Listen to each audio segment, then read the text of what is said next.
সকলকে কামদা একাদশী ব্রতের অনেক ভালোবাসা আর শুভেচ্ছা। আমরা সকলে ভালো আছি, শিবার সঙ্গে যুক্ত আছি। তোমাদের সকলের উপর ভগবানের কৃপা বর্ষিত হোক। তোমরা সকলে একাদশী উপবাস পালন করো এবং সকলকে একাদশীর উপবাস পালন করার জন্য অনুপ্রাণিত করো। রাধে রাধে, জয় নিতাই। আমার গোপাল সোনাদের পরিবারের পক্ষ থেকে সকলকে সুস্বাগতম। সকল সাধুগুরু আর শ্রী বৈষ্ণবদের চরণে দণ্ডবত প্রণাম করে আজ আমি আমার ব্লগটা শুরু করছি। আজ ব্লগে তোমাদের কামদা একাদশীর ব্রত মাহাত্ম্য শ্রবণ করাতে করাতে সেবা দর্শন করাবো। আমার সোনাদের কেমন লাগছে জানিও, আর সকলকে দর্শন করার সুযোগ করে দিও। এই দর্শনের মাধ্যমে কিন্তু বিশেষ কৃপা রয়েছে। আর উপবাস মানে ভগবানের সন্নিকটে বাস। আর এই একাদশী ব্রতে কিন্তু আমাদের হরিবাসর অবশ্যই করতে হবে। তাই আমি তোমাদের কামদা একাদশীর ব্রত মাহাত্ম্য বলছি।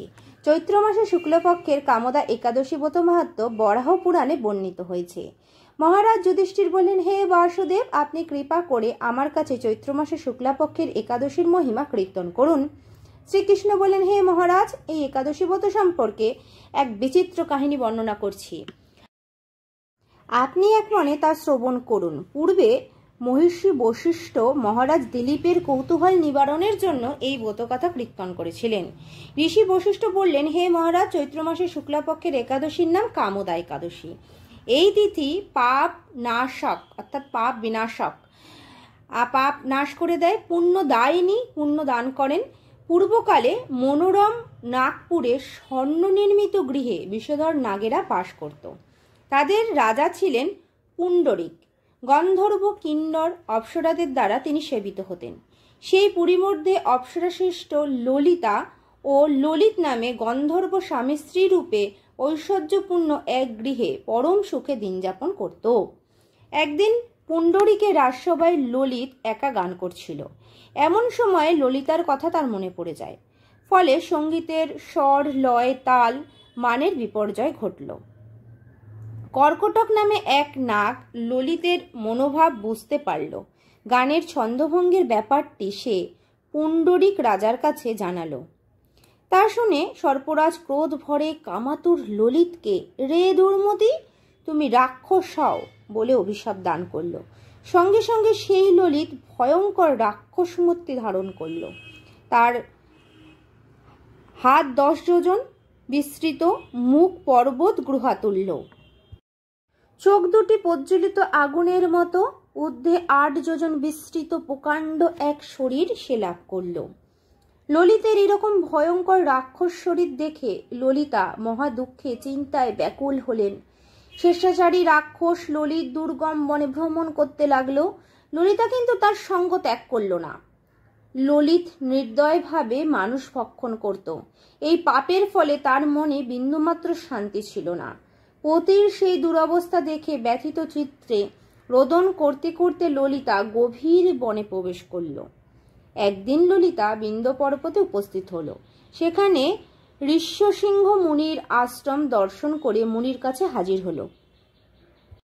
তার চরণে প্রণাম করে সেখানে দাঁড়িয়ে রইল। মুনিবর জিজ্ঞাসা করলেন, হে সুন্দরী, তুমি কে, কার কন্যা, কি কারণেই বা এই গভীর বনে এসেছ, তা সত্য করে বলো। তদুত্তরে ললিতা বলল, হে প্রভু, আমি বীরধন্যা গন্ধর্বের কন্যা। আমার নাম ললিতা। আমার পতির পিচাসত্ব দূর হয় এমন কোনো উপায় জানবার জন্য এখানে এসেছি। তখন ঋষি বললেন, চৈত্র মাসে শুক্লাপক্ষে কামদা নামে যে একাদশী আছে, তুমি সেই ব্রত যথাবিধি পালন করো। এই ব্রতের পুণ্যফল তোমার স্বামীকে অর্পণ করলে তৎক্ষণাৎ তার সমস্ত পাপ বিনষ্ট হবে। বশিষ্ঠ বললেন, হে মহারাজ দিলীপ, মুনির কথা শুনে ললিতা আনন্দ সহকারে কামদা একাদশী ব্রত পালন করল।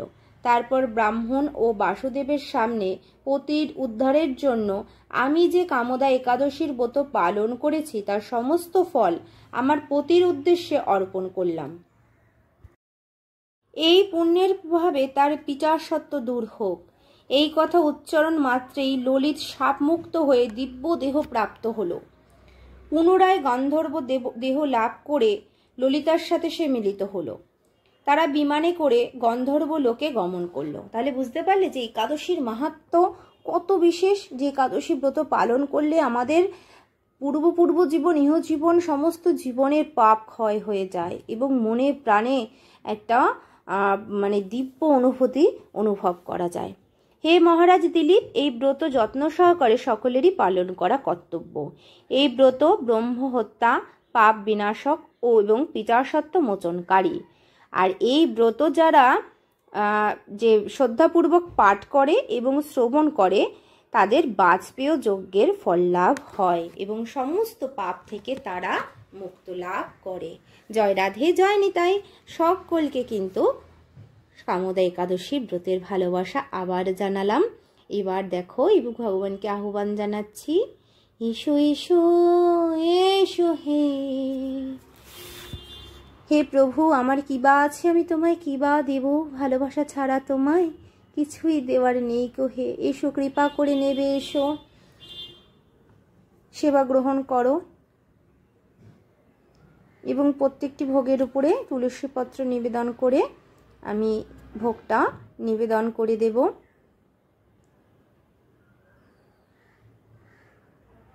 তারপরে তোমাদেরকে ভোগ দর্শন করিয়ে দেব। এই যে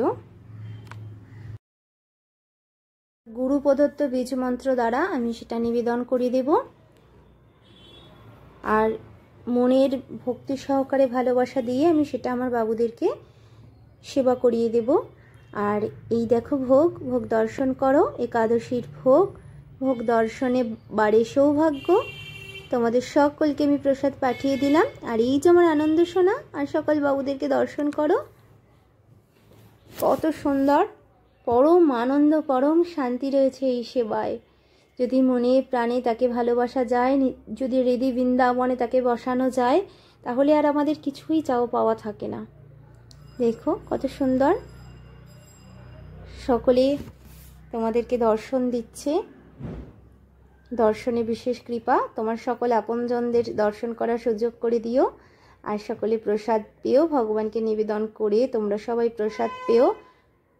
প্রসাদে সমস্ত ত্রিতাপ জ্বালা সব জড়িয়ে যায়, পরম শান্তি অনুভব করা যায়, তারপরেই ভজন শুরু হয়। আরতি করে নর হরি, আরতি করে হে, আরতি করে নর হরি, আরতি করে হে, আরতি করে নর হরি আমার গোপাল সোনার বদনে হেরি, আরতি করে নর হরি, আরতি করে হে, আরতি করে হে, আরতি করে হে, আরতি করে নর হরি, আরতি করে হে, আরতি করে নর হরি চামর ব্যঞ্জন করে ধরি, আরতি করে নর হরি, আরতি করে হে, আরতি করে নর হরি আমার গোপাল সোনার বদনে হেরি, আরতি করে নর হরি, আরতি করে হে, আরতি করে নর হরি আমার রাধা মাধবের বদনে হেরি, আরতি করে নর হরি আমার নিতাই চাঁদার গোড়া চাঁদের বদনে হেরি, হেরি হেরি হেরি হেরি আরতি করে হে, আরতি করে নর হরি, আরতি করে হে। জয় রাধে, জয় নিতাই। সকলকে দর্শন করিয়ে দিলাম। জয় জয় রাধে শ্যাম, বলো শ্রী বৃন্দাবন ধাম।